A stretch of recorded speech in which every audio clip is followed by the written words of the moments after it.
mean is the station's record ratings over the last little while from the station. Plenty of things to discuss. Thank you for joining us live on the following platforms: Sportsnet, Sportsnet 360, Sportsnet Now, Sportsnet 590 The Fan, Sportsnet590.ca, and as always, the Tim and Sid podcast is available 24/7 for your daily edutainment.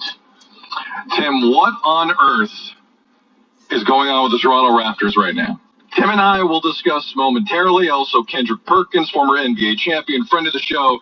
He will join us next hour. Tim, what on earth, more David Blaine references, what on earth, Tim, is going on with the Montreal Canadiens crease? Oh, I get it. He was over. He was over Earth. Saying what on earth is happening? Let's grab some balloons and fly. You know what? Got me. I watched it. Anyway. I saw the movie Up. I thought he was going to land at Paradise Falls.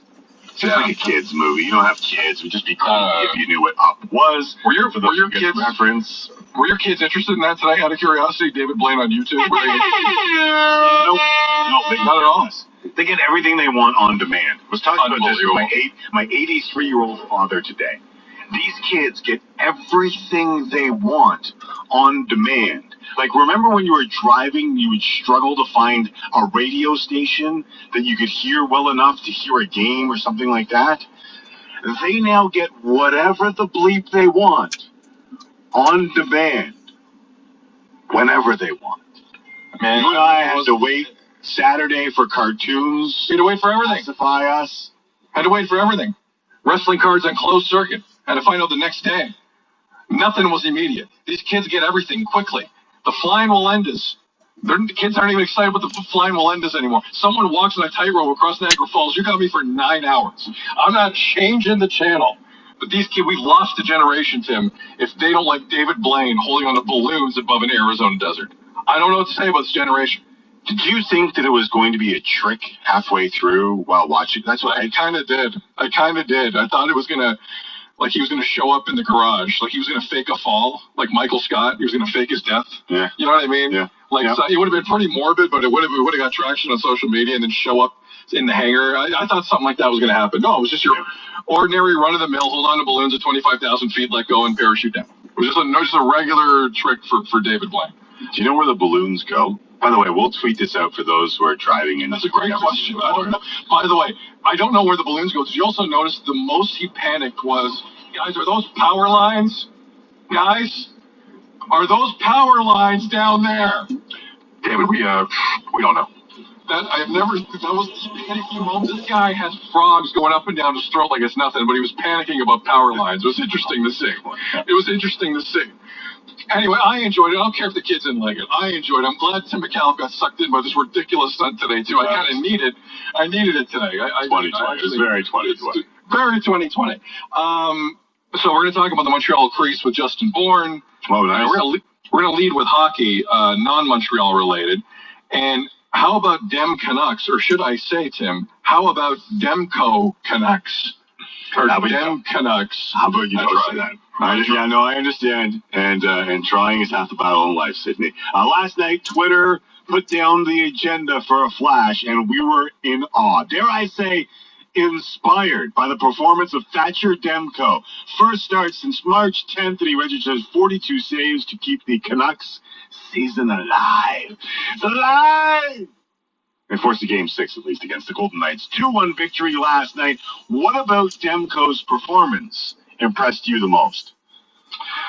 Well, I mean, first off, can you get some horns for Thatcher Demko or something? That's unbelievable. That guy had no chance.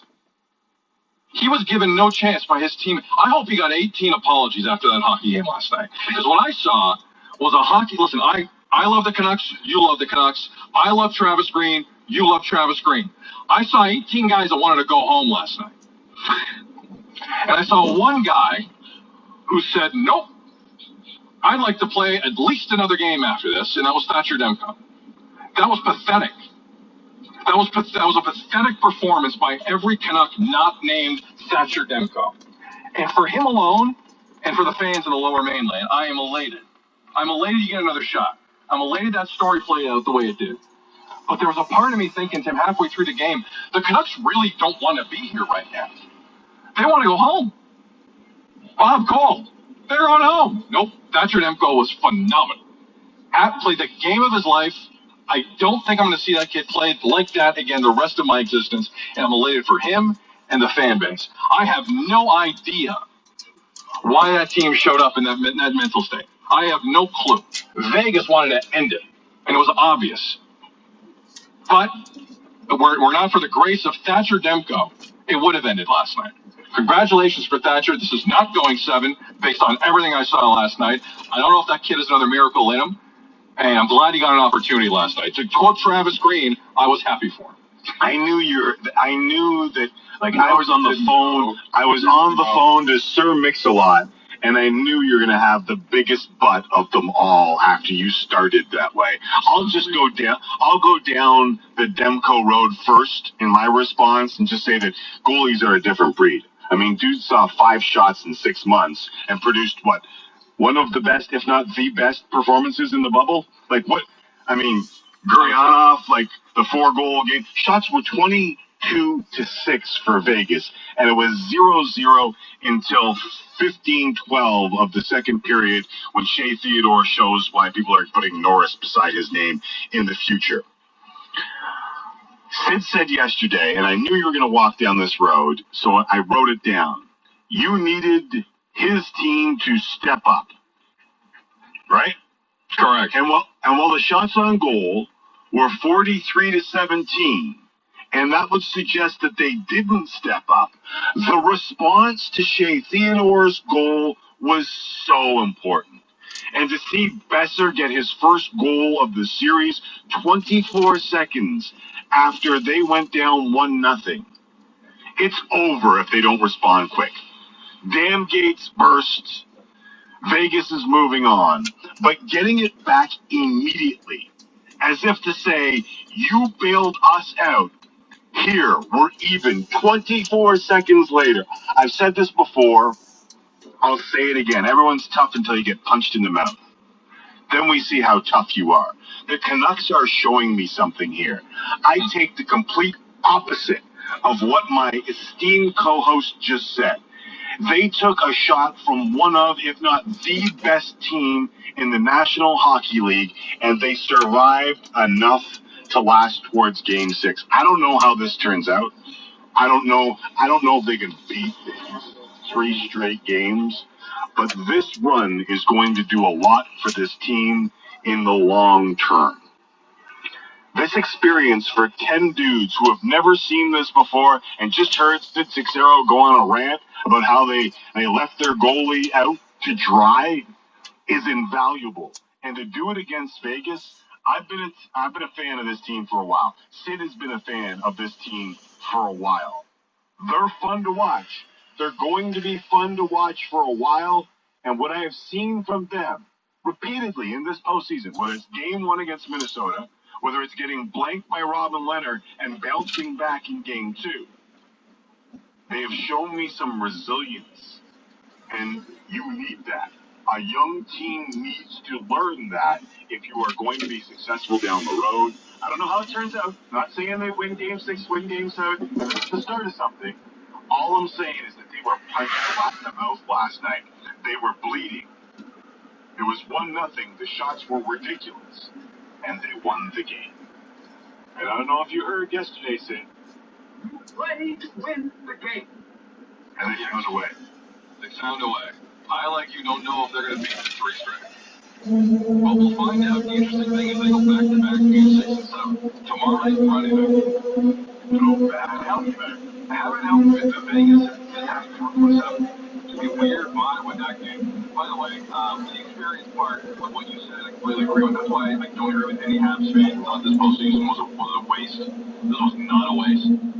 Kotkaniemi has looked completely different. The experience, Suzuki that some of those kids got, I'm sorry, that's invaluable. You're right. You cannot buy that. So I think it's a great point you make. Speaking of kids, Tim, before we move on here, a lot of people have waxed poetic about the performance of Thatcher Demko and how he got to this point and how he did what he did. I thought Quinn Hughes of the Canucks and put a Shakespearean twist on it in the post game, explaining to us, yeah, you heard me right, what it was that brought Thatcher Demko to this point. Guys, let's run the clip, please, in 3, 2, 1.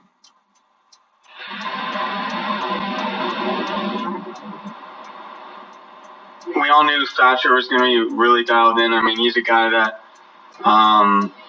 he goes to bed early, he eats the right way, and we knew that when he gets his chance, he was going to be pretty dialed in, and I don't think anyone was surprised with how well he did, to be honest.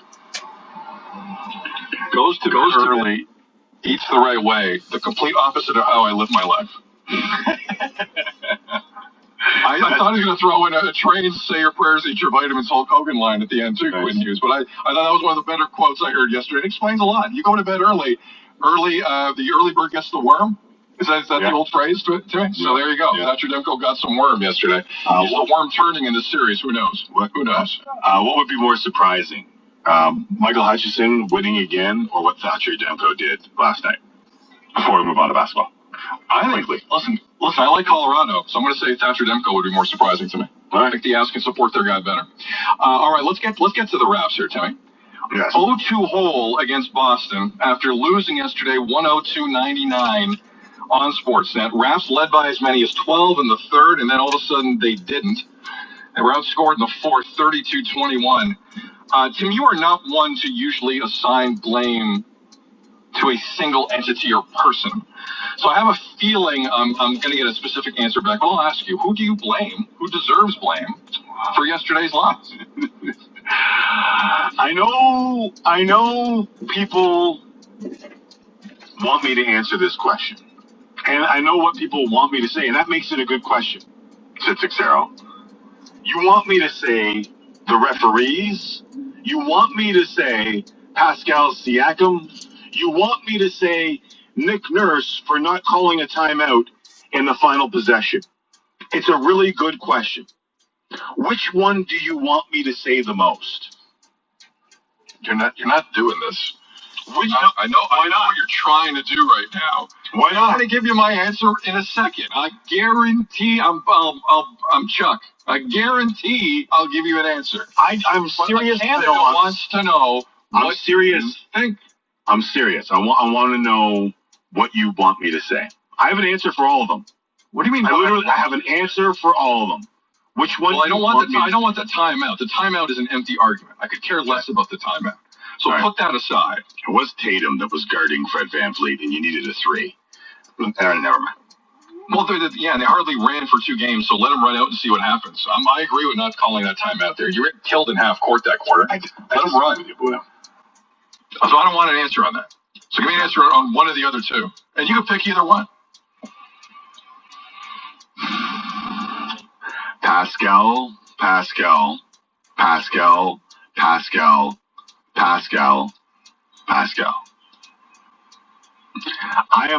will not blame Pascal for what's happening, but I will say this. He was 5 of 16 from the field in game 1.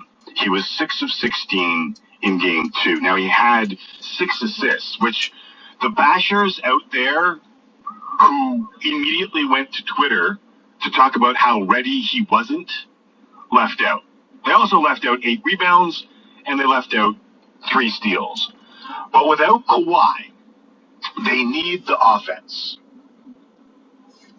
He is shooting 34.4% in 2 games.